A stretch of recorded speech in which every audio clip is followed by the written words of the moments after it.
جو ڈاکٹر صاحب پر اس لاہور کے کلندر پر لوگ اعتراض کرتے ہیں، ان لوگوں کو بھی میں نے دیکھا ہے کہ وہ ڈاکٹر صاحب کے شعر پڑھتے تھے. اور ہمارے آقائے نعمت سیدی مرشدی حضور مفتی اعظم رحمت اللہ تعالی علیہ کے سامنے جب یہ شعر پڑھا جاتا تو حضور مفتی اعظم فرماتے کہ اقبال کی مغفرت کے لیے یہی شعر کافی ہے. کون سا شعر کی محمد سے وفا تو نے تو ہم تیرے ہیں، یہ جہاں چیز ہے کیا لوح و قلم تیرے ہیں. یہ ڈاکٹر صاحب نے بڑی شاعری کی ہے، ان کی نعتیہ شاعری. بلکہ میں نے ایک بہت بڑے مفکر سے پوچھا تھا کہ ڈاکٹر اقبال کے بارے میں آپ کیا کہتے ہیں، تو انہوں نے فرمایا وہ رات کا صوفی تھا اور دن کا مفکر تھا. وہ ڈاکٹر اقبال جس نے ہندوستان میں آزادی کی روح پھونکی، وہ ڈاکٹر اقبال کے بارے میں بہت سی باتیں کہی جاتی ہے، لیکن میں ان سب باتوں پر توجہ نہیں کرتا. ایک بات بتاتا ہوں اقبال کے بارے میں جو کتابوں میں لکھی ہوئی ہے. لکھنے والے نے کہاں تک لکھا یہ وہ جانے، بیان کرنے والے نے کہاں تک بیان کیا وہ جانے، لیکن غور سے سنیں جو کہنا چاہتا ہوں. ڈاکٹر اقبال کے بارے میں ایک روایت آئی ہے. ڈاکٹر اقبال کے خادم تھے، ڈاکٹر اقبال کے خادم تھے، ان کا نام تھا علی بخش. ان کا کیا نام تھا؟ علی بخش. اس کا مطلب خادم کٹر سنی تھا، اس لیے کہ اس کا نام تھا علی بخش. علی بخش دوسروں کے یہاں شرک ہے. ویسے شرک کی مشین گن چلانے والوں کی اس دور میں نئی پیدائش، وہ نوزائیدہ تھے اس وقت، تو اس لیے جلدی سے لوگوں پر ان کے اثرات مرتب نہیں ہوئے تھے. تو علی بخش حضرت ڈاکٹر اقبال کے یہاں خدمت کرتے تھے. علی بخش کا کہنا ہے کہ ایک رات ڈاکٹر صاحب نے مجھے آواز دی، علی بخش ادھر آ.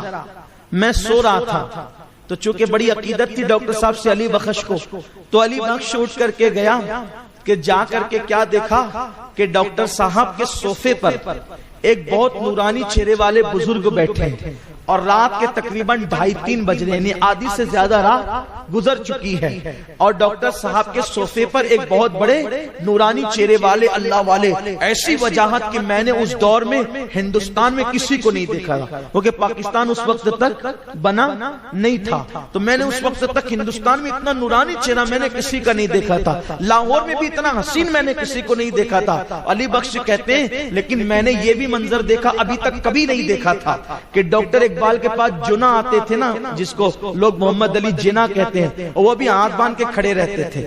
نہرو وغیرہ آتے تھے نا، تو وہ لوگ بھی جو ہے وہ ڈاکٹر صاحب کے سامنے بہت زیادہ بولنے کی ہمت نہیں کرتے تھے. یعنی گاندھی جیسے لوگ بھی ڈاکٹر صاحب کے ساتھ بہت تعظیم سے پیش آتے تھے. اور ڈاکٹر صاحب کا اپنا ایک مزاج تھا، شاہانہ مزاج، اور کسی کو خاطر میں نہیں لاتے تھے، ہر ایک کو خاطر میں نہیں لاتے تھے. اخلاق اپنی جگہ ہے، لیکن ہر ایک کو گھاس ڈالنا ڈاکٹر صاحب کا کام نہیں تھا.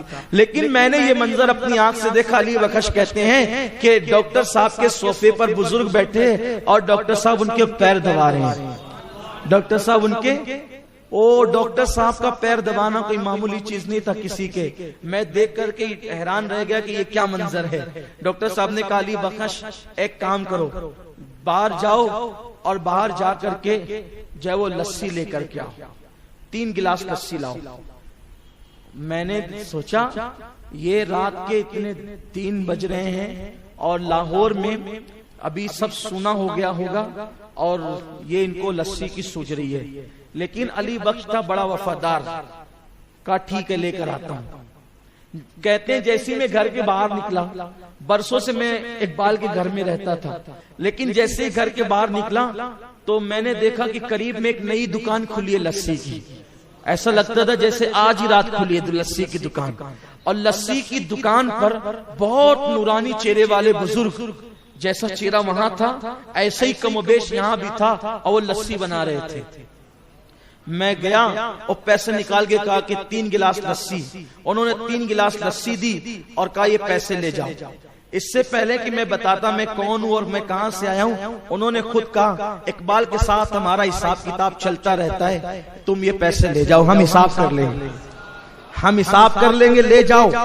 اقبال کے ساتھ ہمارا حساب چلتا رہتا ہے. کہتے ہیں کہ میں لسی لے آیا.